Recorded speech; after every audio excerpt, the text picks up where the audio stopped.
Hello friends, welcome back to the channel. हम लोग का चल रहा था जनरल एंट्रीज। आज देखने वाला है एक क्वेश्चन। तो क्वेश्चन को देखने से पहले देख लेते हैं वीपीपी। ठीक है, वैल्यू पेएबल पोस्ट। इसमें क्या होता है इस सिस्टम के अंदर, देखो ध्यान से कि जो सेलर है, ये लेट सपोज कि ये सेलर है जो कि गुड्स को सेल करता है to the buyer.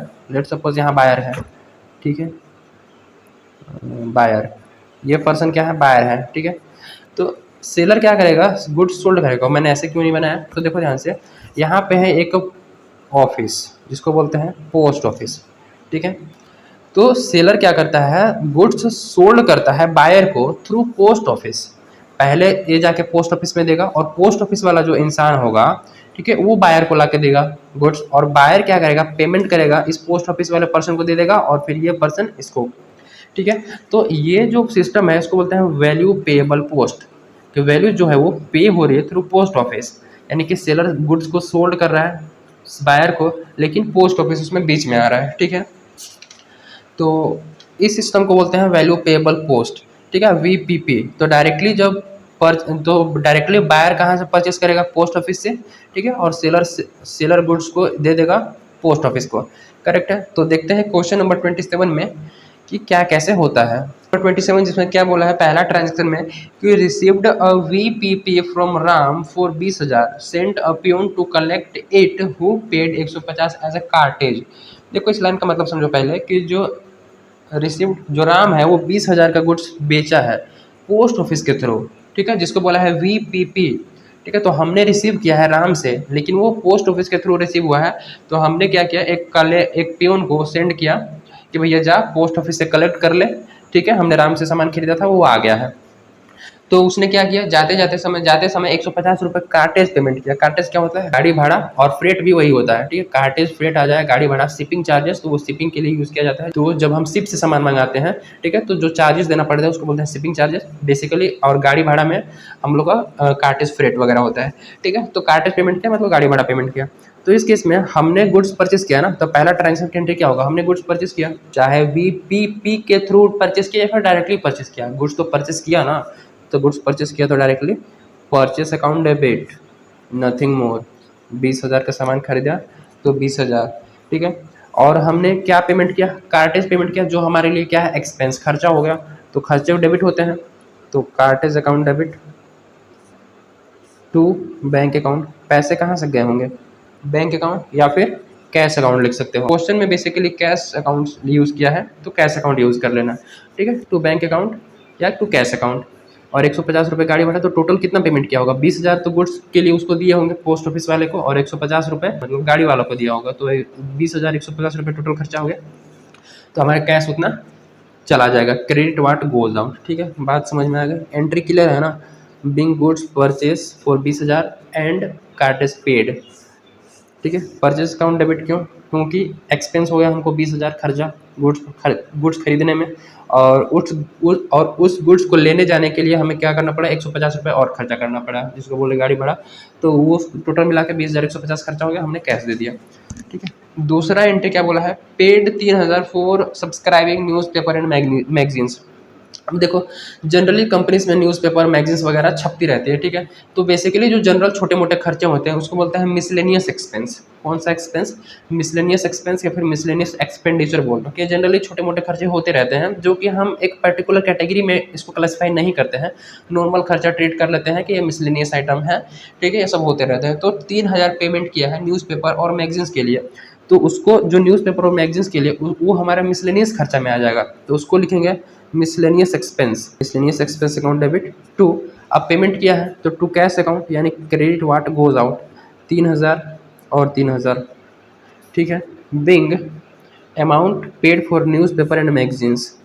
Third entry देखो क्या बोला है कि received 500 from sale of old newspaper और मैगजीन। हमारे क्या हुआ था कि ओल्ड न्यूज़पेपर और मैगजीन पड़े हुए थे, उसको बेच दिया, रद्दी वालों को बेच दिया, तो उससे कुछ पैसे मिल गए। ठीक है, पैसे मिल गए तो भैया कैश बढ़ेगा, कैश आएगा, debit what comes in cash account debit to. To क्या होगा, मिसलेनियस इनकम।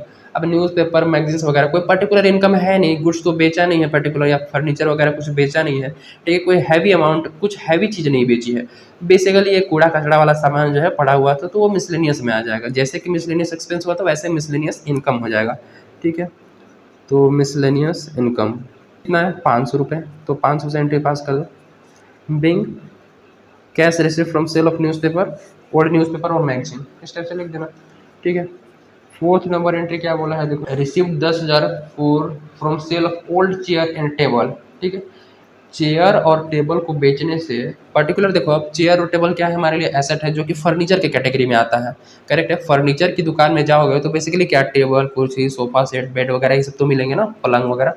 तो जो टेबल और चेयर है उसको फर्नीचर के पर्टिकुलर फर्नीचर अकाउंट में क्लासीफाई करते हैं। तो 10,000 रिसीव हुआ जो पुराने पड़े हुए थे उनको बेचने से, तो कैश आया ना, बेचा हमने तो कैश रिसीव हुआ होगा, यानी कि कैश अकाउंट डेबिट 10,000।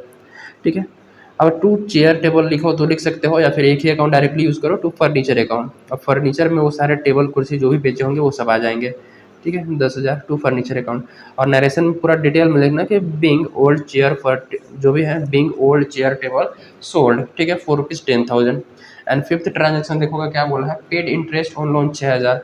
हमने लोन लिया हुआ था, उस पर इंटरेस्ट देना पड़ा। भैया इंटरेस्ट देना पड़ा तो हमारे लिए खर्चा हुआ from the point of business. सोचो बिजनेस का खर्चा हुआ, तो बिजनेस का खर्चा हुआ तो पेमेंट की बिजनेस ने, तो बिजनेस का कैश जाएगा तो टू कैश अकाउंट।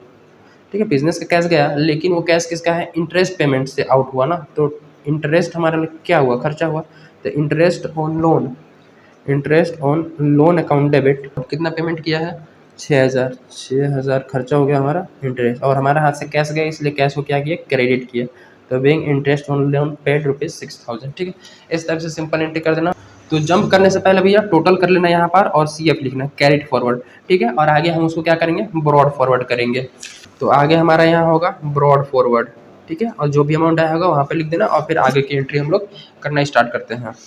तो 6 में क्या बोला है कि withdrawn goods for personal use 8,000। अब भैया पर्सनल यूज़ के लिए विड्रॉन गुड्स को निकाल लिया बिजनेस से, तो जब पर्सनल यूज़ के लिए निकालते हैं उसको बोलते हैं ड्राइंग। तो यहाँ पर 6 नंबर की ट्रांजेक्शन देखो, ड्राइंग अकाउंट डेबिट, सिंपल है ना, drawing account debit to goods निकाला है, तो उसके लिए हमें क्या यूज़ करना है, परचेस, टू परचेसेस अकाउंट। ठीक है। कितना निकाला है, आई थिंक 8,000। हाँ 8,000 का गुड्स, 8,000 का गुड्स निकाल लिया है। ठीक है। Being goods withdrawn for personal use. Okay. Then 7 number की ट्रांजेक्शन क्या बोली है, goods stolen cost price 48,000। Goods चोरी हो गया भैया, स्टोलन मतलब क्या हो गया, चोरी हो गया, 48,000 का गुड्स। अब चोरी हो गया तो नुकसान हो गया ना, नुकसान को डेबिट करना है, तो लॉस बाय थेफ्ट। थेफ्ट यानी हमें चोरी के लिए जब होगा, चोरी जब होगा तो उसके लिए हमें कौन सा वर्ड यूज़ करना है, theft. So loss by theft account debit कितना, 48,000। कैसे कैसे इंसान रहते हैं, चोरी कर लेते हैं। टू गुड्स परचेस, अब गुड्स चोरी हुआ है तो टू परचेसेस अकाउंट। क्लियर है। 48,000, 48,000 का गुड्स चोरी हो गया भैया, ये तो हैवी नुकसान हो गया। Being goods stolen 48,000। ठीक है। इस टाइप से लिख देना। देन नेक्स्ट में क्या बोला है, goods destroyed by fire cost price 1,60,000। Oh my god, 1,60,000 का गुड्स डिस्ट्रॉयड बाय फायर, तो loss by fire, because it is a loss for us, so loss will be debited. So loss debit होता है as per nominal account, तो loss by fire account debit to क्या, purchases account as, क्योंकि goods loss हुआ है 1,60,000, very heavy loss. अगर 1,00,000 इसको अगर इंश्योरेंस करा लिया होता तो शायद इंश्योरेंस से पैसे मिल जाते। देखते हैं आगे इंश्योरेंस कराया है कि नहीं। Being goods destroyed by fire. 9 number क्या है, sold goods to X on credit 6,00,000। भैया उधार में 6,00,000 बेच दिया। ठीक है, बेच देते हैं ना, हम हमें क्या लेना देना है, हम बेच देते हैं।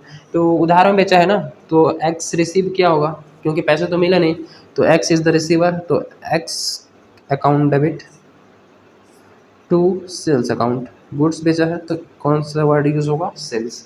6,00,000 की सेल्स होगी भैया हमारा उधार में। Being goods sold to X on credit. ठीक है, ऐसे नरेशन लिख देना। अब 10 नंबर ट्रांजेक्शन क्या बोला है कि X return 1/6 goods sold to him. X को हमने बेचा था 6,00,000 का, उसका 1/6 गुड्स का क्या रिटर्न कर दिया, हो सकता है ख़राब निकल गया होगा। ठीक है, तो पहले एंट्री कर लो, फिर उसके बाद कैलकुलेट कर लेते हैं 1/6 कितना होता है। सेल्स किए थे तो क्रेडिट किए थे, सेल्स रिटर्न हो गया, वापस आ गया, तो उल्टा कर लो ना, उल्टा कर लो ना, सेल्स रिटर्न को डेबिट करो, सेल्स रिटर्न, क्योंकि इनकम हमारी कम हो गई। ठीक है, इनकम हुआ था तो क्रेडिट किए थे सेल्स को, सेल्स रिटर्न इनकम कम हो गई, उल्टा कर दो टू किसने दिया, एक्स अकाउंट। अब देखो ये हो गई हमारी entry, being 1/6 goods return by X. 1/6 यहाँ पे कैलकुलेट कर लेता हूँ, 6 लाख का देखो कैसे कैलकुलेट करें, 6 लाख इंटू 1/6, 1/6 बोला है तो 1/6, 6 एक बार में जाएगा यानी कि 1 लाख का गुड्स, 1 लाख के गुड्स के क्या रिटर्न कर दिया, तो यहाँ पे सिंपल लिख लो 1 लाख और ये 1 लाख, ठीक है 1 लाख वो रिटर्न कर दिया, मतलब हमने बेचे थे 6 लाख, 1 लाख का रिटर्न कर दिया, एक्चुअल में हमने अब 5 लाख का सेल किया है, ठीक है। लुक एट 11 नंबर ट्रांजेक्शन, क्या बोला है, x settles his account after deducting 10% discount for prompt payment. मतलब कहने का मतलब है एक्स का अकाउंट सेटलमेंट किया जा रहा है, जो हमने गुड्स सोल्ड किया था तो वो 10% डिस्काउंट के साथ पेमेंट कर रहा है, तो ठीक है कैश रिसीव होगा, पेमेंट करेगा तो कैश रिसीव होगा ना, कैश अकाउंट डेबिट, ठीक है टू, अब देखो to X account, X account receive होने थे कितना, 5 लाख, कहने का मतलब है हमने 6 लाख का गुड्स सोल्ड किया था, 1 लाख का क्या हो गया, रिटर्न हो गया, तो बचे कितने 5 लाख, तो 5 लाख उससे हमें कैश रिसीव होना था, लेकिन हम क्या किया 10% डिस्काउंट दिए, ठीक है। उस बोला तो है कि तू प्रॉम्प्ट पेमेंट के लिए उसने क्या किया 10% डिस्काउंट, तो डिडक्ट कर देना है, डिस्काउंट हमारे लिए लॉस है, ठीक है, तो डिस्काउंट क्या हो जाएगा अलाउड, डिस्काउंट अलाउड अकाउंट। अब देखो 5 लाख का 10% कितना होगा 50,000, तो 50,000 तो डिस्काउंट दे दी, मतलब 50,000 हमारा नुकसान, पैसे मिलने वाले हैं नहीं, तो मिले कितने होंगे, लेस कर लो 50,000 यानी कि 4,50,000, ठीक है। Being cash receive from X, ऐसे लिख सकते, कैश आया इसलिए डेबिट, डिस्काउंट अलाउड नुकसान इसलिए डेबिट, और क्रेडिट द गिवन, ठीक है। बात समझ में आ गई, बहुत ईजी है। 12 नंबर ट्रांजेक्शन देखो, salaries paid 80,000 and salaries owing due 20,000, क्या मतलब है, मतलब बहुत सिंपल है, सैलरी 80,000 पेमेंट किया और ओविंग या फिर ड्यू का मतलब होता है आउटस्टैंडिंग, आउटस्टैंडिंग अब आउटस्टैंडिंग का मतलब बचा हुआ कि सैलरी अभी तक हमने 20,000 पेमेंट नहीं किया है, पेमेंट करना है, वो हमारे लिए क्या है लाइबिलिटी है, ओके कोई दिक्कत नहीं है, पेमेंट कर देंगे। तो पहले तो पेमेंट क्या करना है, सैलरी, सैलरी हमारे लिए क्या है एक्सपेंस है, तो देखो इसमें दो चीज़ें कही गई है, अलग अलग एंट्री करना चाहो तो कर सकते हो, सिंपल एक ही में एंट्री करना चाहो तो भी कर सकते हो, देखो कैसे होता है, सैलरी से अकाउंट डेबिट, सैलरी से account debit to cash account, salary हमने कितना पेमेंट किया 80,000, ठीक है, और 20,000 बाकी भी है, तो 20,000 कुछ अलग से दिखा सकते हो चाहे एक ही में चिपका दो, टू आउट स्टैंडिंग सैलरी, पूरा पूरा लिखना है, आउट स्टैंडिंग सैलरी अकाउंट 20,000, और टोटल सैलरी कितनी है 1 लाख, 80,000 हमने कैश पेमेंट कर दी, 20,000 बचा हुआ है, यानी कि टोटल सैलरी कितनी 1 लाख, क्लियर है ना। अगर अलग अलग एंट्री करना चाहो तो कैसे कर सकते हो, salary account debit to cash account 80,000 से हो जाएगा, फिर दूसरा एंट्री क्या करोगे, salary account debit to outstanding salary 20,000 से, तो ऐसे होगा, ठीक है। Being salary paid and outstanding salary, narration हो गया। 30 नंबर में क्या बोला है कि paid income tax 80,000 by cheque, ठीक है, 80,000 क्या किया इनकम टैक्स पेमेंट किया, अब ओनर इनकम कर रहा है, ठीक है, ओनर इनकम कर रहा है तो अपने इनकम पे वो इनकम टैक्स पेमेंट किया गवर्नमेंट को, ठीक है, तो इनकम टैक्स क्या है वो पर्सनल उसका एक्सपेंस हो गया, जो कि बिजनेस के पैसे यूज़ करके वो क्या कर रहा है पे कर रहा है, तो उस केस में ओनर के इस पॉइंट ऑफ व्यू से सोचो तो अपने पैसे, तो अपने पर्सनल इनकम के टैक्स को पेमेंट करने के लिए बिजनेस के पैसे यूज़ कर रहा है, तो उस केस में हम क्या करेंगे drawing account debit, drawing account debit to business का पैसा जाएगा, बिजनेस का पैसा यूज़ हुआ ना तो पैसा गया, तो टू बैंक अकाउंट 80,000 और 80,000, ठीक है। ड्राइंग क्यों, क्योंकि ये ओनर के पॉइंट ऑफ व्यू से सोचा गया है, राइट, कि ओनर अपने इनकम पे इनकम टैक्स पेमेंट कर रहा है, वो भी बिजनेस के पैसे से चेक के थ्रू, तो यानी कि बिजनेस का पैसा यूज़ हो रहा है, बैंक का पैसा यूज़ हो रहा है, ठीक, तो बिंग इनकम टैक्स पेड, ठीक है, बिंग इनकम टैक्स पेड। फिर यहाँ पे हमें क्या करना है टोटलिंग कर देना है, ठीक है, यहाँ पे हमें क्या करना है टोटल पहले से ब्रॉड डाउन करके रखे रहना, यहाँ पे ब्रॉड डाउन या फिर ब्रॉड फॉरवर्ड लिख के पूरा करते रहना, और हमको टोटल लास्ट में कर देना है, और टोटल हमारी डेबिट और क्रेडिट दोनों की टोटल करनी है, तो देखोगे लास्ट में कि दोनों इक्वल रहेंगे। तो इस टाइप से क्वेश्चन सॉल्व होती है, ठीक है, बहुत ही ईजी था और बहुत ही इसमें कुछ कुछ सीखने को मिले होंगे। सो मिलते हैं next video, till then keep learning, thank you.